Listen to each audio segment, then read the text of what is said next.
ಸಾಧಾರಣ ಕಾಲದ 26ನೆಯ ಶುಕ್ರವಾರ.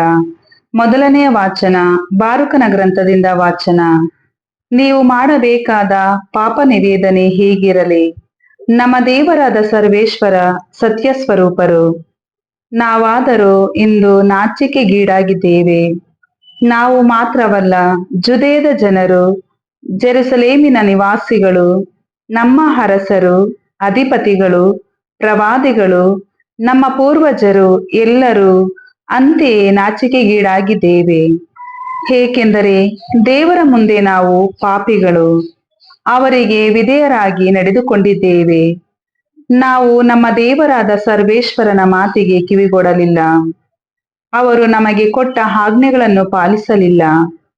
ನಮ್ಮ ದೇವರಾದ ಸರ್ವೇಶ್ವರ ನಮ್ಮ ಪೂರ್ವಜರನ್ನು ಈಜಿಪ್ಟ್ ದೇಶದಿಂದ ಕರೆತಂದ ದಿನದಿಂದ ಇಂದಿನವರೆಗೂ ನಾವು ಅವರಿಗೆ ಅವಿಧೇಯರಾಗಿಯೇ ನಡೆದುಕೊಂಡಿದ್ದೇವೆ. ಅವರ ಮಾತನ್ನು ಕೇಳದೆ ಉದಾಸೀನರಾಗಿದ್ದೇವೆ. ಆದುದರಿಂದಲೇ ಉಪದ್ರವಗಳು ನಮಗೆ ಅಂಟಿಕೊಂಡಿವೆ. ಹಾಲು ಜೇನು ಹರಿಯುವ ನಾಡನ್ನು ನಮಗೆ ಕೊಡುವುದಕ್ಕಾಗಿ ನಮ್ಮ ಪೂರ್ವಜರನ್ನು ಈಜಿಪ್ಟ್ ದೇಶದಿಂದ ಕರೆತಂದ ನಮ್ಮ ದೇವರಾದ ಸರ್ವೇಶ್ವರ ಸ್ವಾಮಿ ತಮ್ಮ ದಾಸ ಮೋಶೆಯ ಮೂಲಕ ಹಾಕಿಸಿದ ಶಾಪ ನಮ್ಮನ್ನು ಇಂದಿಗೂ ಬಿಟ್ಟಿಲ್ಲ. ನಮ್ಮ ದೇವರಾದ ಸರ್ವೇಶ್ವರ ನಮ್ಮ ಬಳಿಗೆ ಕಳುಹಿಸಿದ ಪ್ರವಾದಿಗಳು ನುಡಿದ ದೈವೋಕ್ತಿಗಳನ್ನು ನಾವು ಆಲಿಸದೆ ಅವರ ಮಾತಿಗೆ ಕಿವಿಗೊಡದೆ ಹೋದೆವು. ಮಾತ್ರವಲ್ಲ, ನಮ್ಮಲ್ಲಿ ಪ್ರತಿಯೊಬ್ಬನು ಅವನವನ ಹೃದಯ ಪ್ರೇರಣೆಗೆ ಒಳಪಟ್ಟು ಅನ್ಯ ದೇವತೆಗಳಿಗೆ ಪೂಜೆ ಮಾಡಿದ್ದಾನೆ.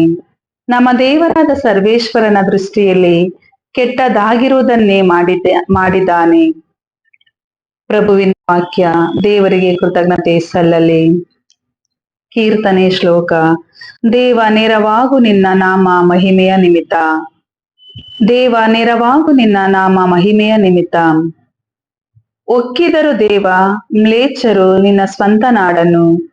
ಹೋಲೆ ಮಾಡಿಹರು ನಿನ್ನ ಪವಿತ್ರ ದೇವಾಲಯವನ್ನು. ಹಾಳು ದಿಬ್ಬವನ್ನಾಗಿಸಿಹರು ಜೆರುಸಲೇಮ್ ನಗರವನ್ನು. ಅರ್ಪಿಸಿದರು ನಿನ್ನ ದಾಸರ ಶವಗಳನ್ನು ಗಗನ ಪಕ್ಷಿಗಳಿಗೆ. ಹಾಕಿದರು ನಿನ್ನ ಭಕ್ತರ ಮಾಂಸವನ್ನು ಕಾಡು ಮೃಗಗಳಿಗೆ. ಶ್ಲೋಕ. ದೇವ ನೆರವಾಗು ನಿನ್ನ ನಾಮ ಮಹಿಮೆಯ ನಿಮಿತ್ತ. ನೀರಂತೆ ಚೆಲ್ಲಿಹರು ನೆತ್ತರನ್ನು ಜೆರುಸಲೇಮ್ ಸುತ್ತಲೂ. ನಮ್ಮವರ ಶವಗಳನ್ನು ಹೂಳಲು ಯಾರು ಇಲ್ಲದಿರಲು. ನಿಂದಾಸ್ಪದರಾದೆವು, ನೆರೆಹೊರೆಯ ಜನಾಂಗಗಳಿಗೆ ಗುರಿಯಾದೆವು. ಸುತ್ತಣವರ ಹಾಸ್ಯ ಕುಚೋದ್ಯಗಳಿಗೆ. ನಿನ್ನ ಕೋಪತಾಪ ಹೇ ಪ್ರಭು ಇನ್ನೆಷ್ಟರವರೆಗೆ. ಉರಿಯುತ್ತಿರಬೇಕೆ ಸದಾ ನಿನ್ನ ರೋಷಾಗ್ನಿಯ ಧಗೆ. ಶ್ಲೋಕ. ದೇವ ನೆರವಾಗು ನಿನ್ನ ನಾಮ ಮಹಿಮೆಯ ನಿಮಿತ್ತ. ಹೊರಿಸಬೇಡ ಪೂರ್ವಿಕರ ತಪ್ಪುಗಳನ್ನು ನಮ್ಮ ಮೇಲೆ. ಉರಿ ಸಂಕಟದಲ್ಲಿರುವೆವು, ತೋರೆಮಗೆ ಕರುಣೆಯ ನೀಗಲೇ. ದೇವ ಮುಕ್ತಿದಾತ ನೆರವಾಗು ನಿನ್ನ ನಾಮ ಮಹಿಮೆಯ ನಿಮಿತ್ತ. ಪಾಪಗಳನ್ನು ಅಳಿಸಿ ನಮ್ಮನ್ನುದ್ಧರಿಸು ನಿನ್ನ ನಾಮದ ಪ್ರಯುಕ್ತ. ಶ್ಲೋಕ. ದೇವ ನೆರವಾಗು ನಿನ್ನ ನಾಮ ಮಹಿಮೆಯ ನಿಮಿತ್ತ. ಘೋಷಣೆ. Alleluia alleluia. ಪ್ರಭುವಿನ ಕರೆಗೆ ಕಿವಿಗೊಟ್ಟರೇನಿತು ಹೊಳಿತು ನೀವಿಂದೆ. ಕಲ್ಲಾಗಿಸಿಕೊಳ್ಳದಿರಿ ಹೃದಯವನ್ನು ನಿಮ್ಮ ಪೂರ್ವಜರಂತೆ. ಅಲ್ಲೆಲುಯ. ಲೂಕನು ಬರೆದ ಪವಿತ್ರ ಶುಭ ಸಂದೇಶದಿಂದ ವಾಚನ. ಆ ಕಾಲದಲ್ಲಿ ಯೇಸು ಹೀಗೆಂದರು. ಕೊರಜಿನ್ ಪಟ್ಟಣವೇ ನಿನಗೆ ಧಿಕ್ಕಾರ.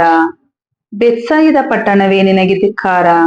ನಿಮ್ಮಲ್ಲಿ ಮಾಡಿದ ಅದ್ಭುತ ಕಾರ್ಯಗಳನ್ನು ಟೈರ್ ಮತ್ತು ಸೀದೋನ್ ಪಟ್ಟಣಗಳಲ್ಲಿ ಮಾಡಿದ್ದರೆ ಅಲ್ಲಿಯವರು ಎಂದೋ ಗೋಣಿತಟ್ಟನ್ನು ಹುಟ್ಟುಕೊಂಡು ಬೂದಿಯನ್ನು ಬಳಿದುಕೊಂಡು ಪಶ್ಚಾತ್ತಾಪಪಟ್ಟು ಪಾಪಕ್ಕೆ ವಿಮುಖರಾಗುತ್ತಿದ್ದರು. ಆದುದರಿಂದ ತೀರ್ಪಿನ ದಿನ ಟೈರ್ ಮತ್ತು ಸೀದೋನಿನ ಗತಿಯು ನಿಮಗಿಂತಲೂ ಸಹನೀಯವಾಗಿರುವುದು. ಎಲೈ ಕಫೆರ್ನಹುಮ್ ಪಟ್ಟಣವೇ, ನೀನು ಸ್ವರ್ಗಕ್ಕೇರುವೆ ಎಂದು ನೆನೆಸುತ್ತೀಯೋ? ಇಲ್ಲ, ಪಾತಾಳಕ್ಕಿಳಿಯುವೆ. ಅನಂತರ ತಮ್ಮ ಶಿಷ್ಯರನ್ನು ಉದ್ದೇಶಿಸಿ, ನಿಮ್ಮನ್ನು ಆಲಿಸುವವನು ನನ್ನನ್ನೇ ಆಲಿಸುತ್ತಾನೆ, ನಿಮ್ಮನ್ನು ಅಲಕ್ಷ್ಯ ಮಾಡುವವನು ನನ್ನನ್ನೇ ಅಲಕ್ಷ್ಯ ಮಾಡುತ್ತಾನೆ.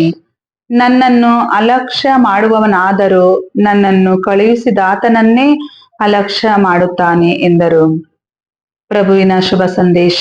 ಕ್ರಿಸ್ತರೇ ನಿಮಗೆ ಸ್ತುತಿ ಸಲ್ಲಲಿ.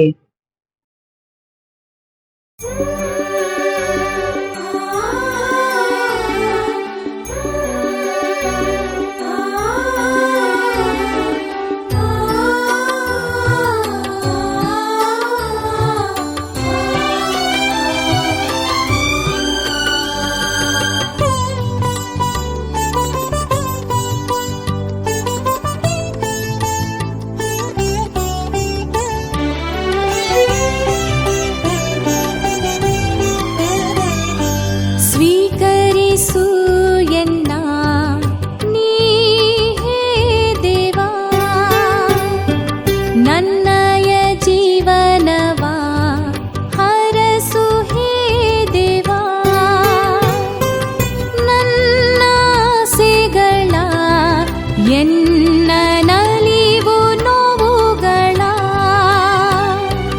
ಈ ನನ್ನ ಜೀವಕ್ಕೆ ಆ ನಿನ್ನ ಪ್ರೀತಿಯ ತುಂಬಿಸು. ಸ್ವೀಕರಿಸು ಎನ್ನ ನೀ ಹೇ ದೇವಾ, ನನ್ನಯ ಜೀವನವ ಹರಸು ಹೇ ದೇವಾ.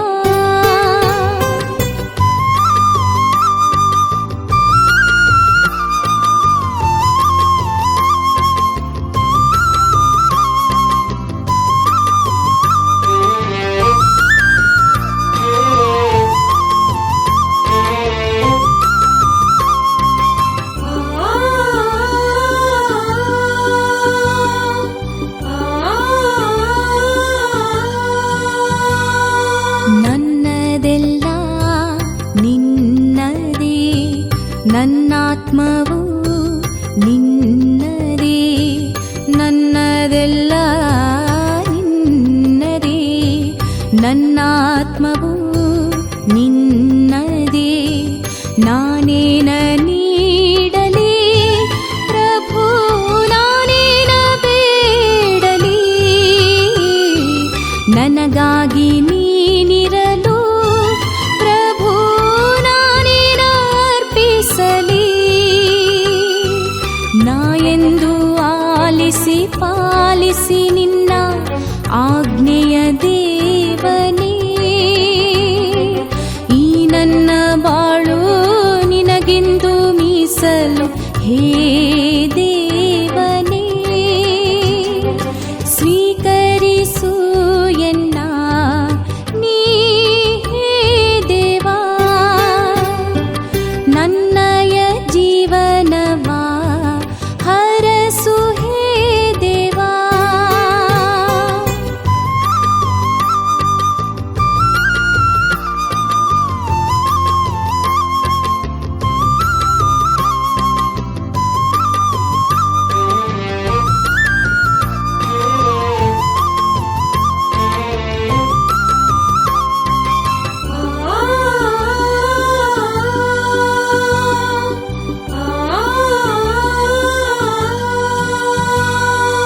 ಜಗದ ಸೃಷ್ಟಿಯು ನೀನಲ್ಲವೇ, ಸೃಷ್ಟಿಯ ಸೊಬಗೆಲ್ಲ ನೀನಲ್ಲವೇ. ಜಗದ ಸೃಷ್ಟಿಯು ನೀನಲ್ಲವೇ, ಸೃಷ್ಟಿಯ ಸೊಬಗೆಲ್ಲ ನೀನಲ್ಲವೇ. ನಾನೇನ ನೀಡಲಿ ಪ್ರಭು, ನಾನೇನ ಹರಸಲಿ, ನನ್ನಲ್ಲಿ ನೀನಿರಲು ಪ್ರಭು, ನಿನ್ನಲ್ಲಿ ನಾ ಸೇರಲು. ನಾ ಎಂದು ಪ್ರಾರ್ಥಿಸಿ ಧ್ಯಾನಿಸಿ ನಿನ್ನ ಪ್ರೀತಿಯ ಗಳಿಸುವೆ, ಪ್ರೀತಿಯ ಗಳಿಸಿ ಪಾಮರಳಾಗಿ ನಿನ್ನನ್ನೇ ಸೇರುವೆ.